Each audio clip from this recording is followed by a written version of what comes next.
السلام علیکم ورحمۃ اللہ وبرکاتہ۔ میرے پیارے آقا علیہ الصلوۃ والتسلیم کے پیارے دیوانوں، خاتون جنت حضرت فاطمۃ الزہرا رضی اللہ تعالی عنہا کی کنیزوں، گلدستہ سیرت النبی صلی اللہ علیہ وسلم کے درس نمبر 18 میں آپ تمام کا استقبال ہے۔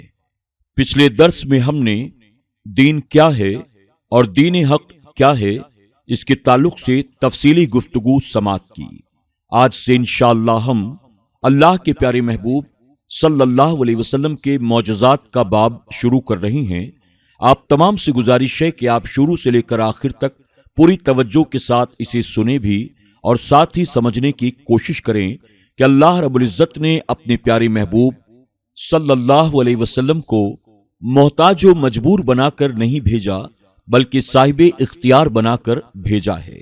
آئیے درس کا آغاز حسب معمول اللہ کے پیارے محبوب صلی اللہ علیہ وسلم کی بارگاہ میں درود و سلام سے کرتے ہیں۔ آپ تمام سے گزارش ہے کہ آپ بھی میرے ساتھ مل کر درود شریف پڑھنے کی سعادت حاصل کریں۔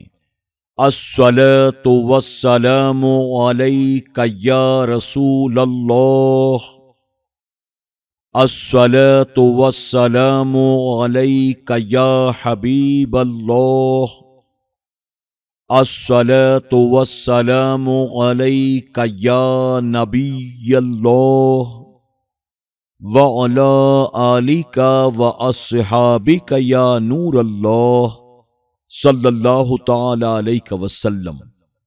معجزات نبی صلی اللہ علیہ وسلم۔ معجزہ کیا ہے؟ حضرات انبیاء اکرام علیہم السلام سے ان کی نبوت کی صداقت ظاہر کرنے کے لیے کسی ایسی تعجب خیز چیز کا ظاہر ہونا جو عادتاً نہیں ہوا کرتی، اسی خلاف عادت ظاہر ہونے والی چیز کا نام معجزہ ہے۔ معجزہ چونکہ نبی کی صداقت ظاہر کرنے کے لیے ایک خداوندی نشان ہوا کرتا ہے، اس لیے معجزہ کے لیے ضروری ہے کہ وہ خارق عادت ہو، یعنی ظاہر علل و اسباب اور عادات جاریہ کے بالکل ہی خلاف ہو، ورنہ ظاہر ہے کہ کفار اس کو دیکھ کر کہہ سکتے ہیں کہ یہ تو فلاں سبب سے ہوا ہے اور ایسا تو ہمیشہ عادتاً ہوا ہی کرتا ہے۔ اس بنا پر معجزہ کے لیے یہ لازمی شرط ہے، بلکہ یہ معجزہ کے مفہوم میں داخل ہے کہ وہ کسی نہ کسی اعتبار سے اسباب عادیہ اور عادات جاریہ کے خلاف ہو اور ظاہری اسباب و علل کے عمل دخل سے بالکل ہی بالا تر ہو، تاکہ اس کو دیکھ کر کفار یہ ماننے پر مجبور ہو جائیں کہ چونکہ اس چیز کا کوئی ظاہری سبب بھی نہیں ہے اور عادتاً کبھی ایسا ہوا بھی نہیں کرتا، اس لیے بلا شبہ اس چیز کا کسی شخص سے ظاہر ہونا انسانی طاقتوں سے بالا تر کارنامہ ہے، لہذا یقیناً یہ شخص اللہ کی طرف سے بھیجا ہوا اور اس کا نبی ہے۔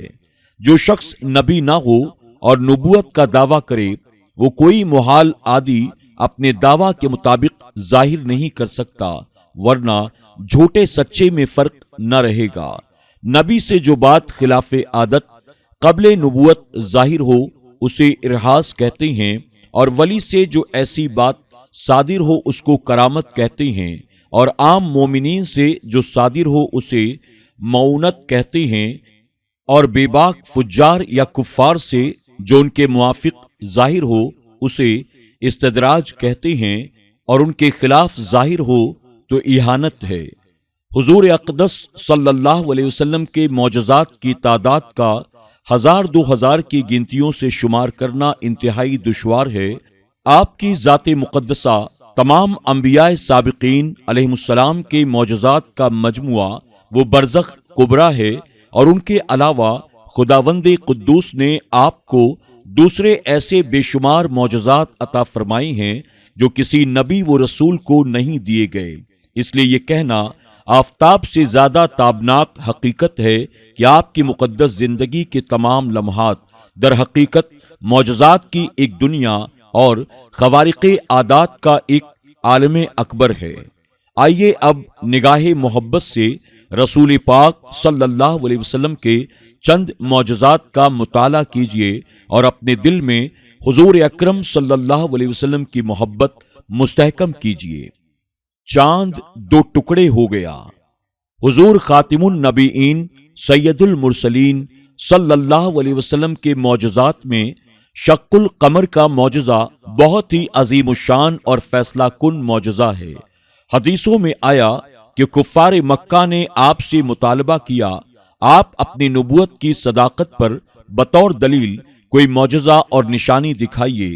اس وقت آپ نے ان لوگوں کو شق القمر کا معجزہ دکھایا کہ چاند دو ٹکڑے ہو کر نظر آیا۔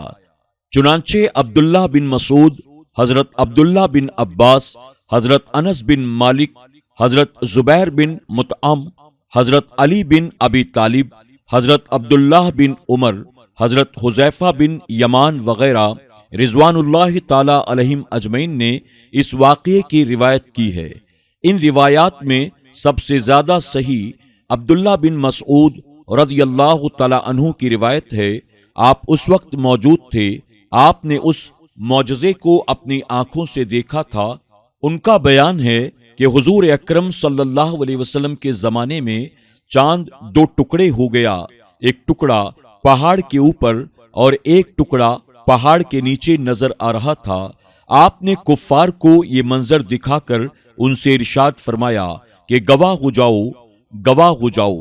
بخاری شریف حدیث مبارکہ 721 اور 722۔ سورج پلٹ آیا۔ حضور اقدس صلی اللہ علیہ وسلم کے آسمانی معجزات میں سورج پلٹ آنے کا معجزہ بھی بہت ہی عظیم الشان معجزہ اور صداقت نبوت کا ایک واضح ترین نشان ہے۔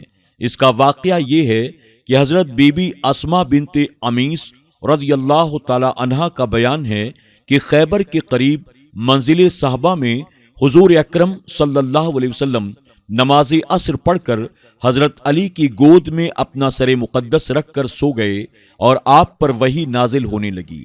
حضرت علی رضی اللہ تعالی عنہ سر اقدس کو اپنی گود میں لیے بیٹھے رہے یہاں تک کہ سورج غروب ہو گیا، اور آپ کو یہ معلوم ہوا کہ حضرت علی رضی اللہ تعالی عنہ کی نماز عصر قضا ہو گئی، تو آپ نے دعا فرمائی کہ یا اللہ، یقیناً علی تیرے رسول کی اطاعت میں تھے، لہذا تو سورج کو واپس لوٹا دے تاکہ علی نماز عصر ادا کر لیں۔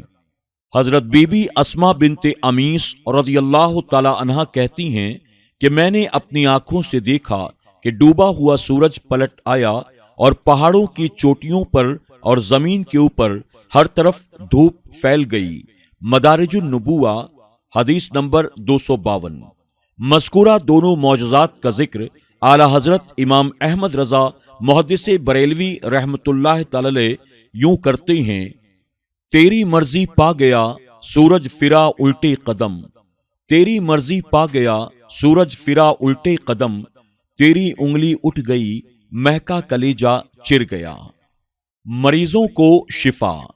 میرے پیارے آقا صلی اللہ علیہ وسلم کے پیارے دیوانوں، حضور نبی کریم صلی اللہ علیہ وسلم کا ایک عظیم معجزہ یہ ہے کہ آپ کے دست اقدس سے کئی مریضوں کو آن ہی آن میں شفا نصیب ہوئی۔ چنانچہ حضرت سعد بن ابی وقاص، حضرت سلمہ بن اکوع اور حضرت سہیل بن سعد تینوں چشمدید گواہوں سے روایت ہے کہ غزوہ خیبر میں جب آپ نے علم عطا فرمانے کے لیے حضرت علی بن ابی طالب کو طلب فرمایا تو معلوم ہوا کہ ان کی آنکھوں میں آشوب چشم ہے، اور یہ آشوب ایسا سخت تھا کہ حضرت سلمہ بنت اکوع آپ کا ہاتھ پکڑ کر حضور اکرم صلی اللہ علیہ وسلم کی بارگاہ میں لا رہے تھے۔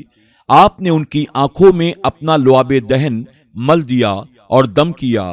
اسی وقت آپ کی آنکھیں اچھی ہو گئیں اور ایسا معلوم ہوتا تھا کہ آنکھوں میں کبھی درد تھا ہی نہیں۔ بخاری و مسلم شریف۔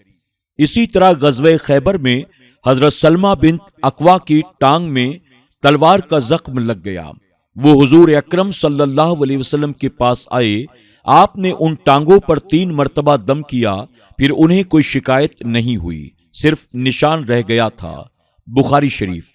ایک روایت میں ہے کہ آپ ایک سفر میں جا رہے تھے، راستے میں ایک عورت بچے کو لیے ہوئے سامنے آئی اور کہا: یا رسول اللہ صلی اللہ علیہ وسلم، اس کو دن میں کئی دفعہ کسی بلا کا دورہ ہوتا ہے، آپ نے بچے کو اٹھا کر کجاوا کے سامنے رکھا اور 3 بار کہا، اے خدا کے دشمن نکل، میں خدا کا رسول ہوں۔ پھر لڑکے کو اس عورت کے حوالے کر دیا۔ سفر سے پلٹے تو وہ عورت 2 دمبے لے کر حاضر ہوئی اور عرض کیا، یا رسول اللہ صلی اللہ علیہ وسلم، میرا ہدیہ قبول فرمائیں، خدا کی قسم پھر بچے کے پاس وہ بلا نہ آئی۔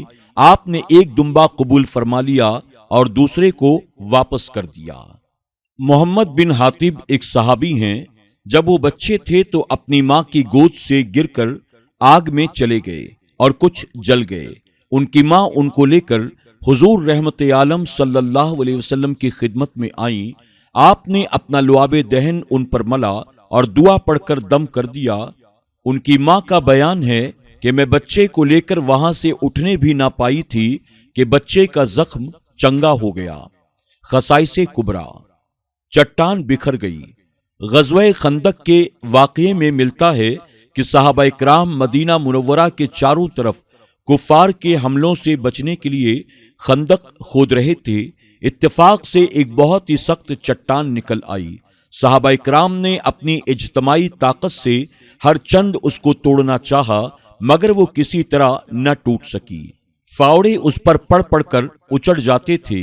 جب لوگوں نے مجبور ہو کر خدمت اقدس صلی اللہ علیہ وسلم نے یہ ماجرا عرض کیا تو آپ خود اٹھ کر تشریف لائے اور فاوڑا ہاتھ میں لے کر ایک ضرب لگائی تو وہ چٹان ریت کے بھورے بھورے ٹیلوں کی طرح چور ہو کر بکھر گئی۔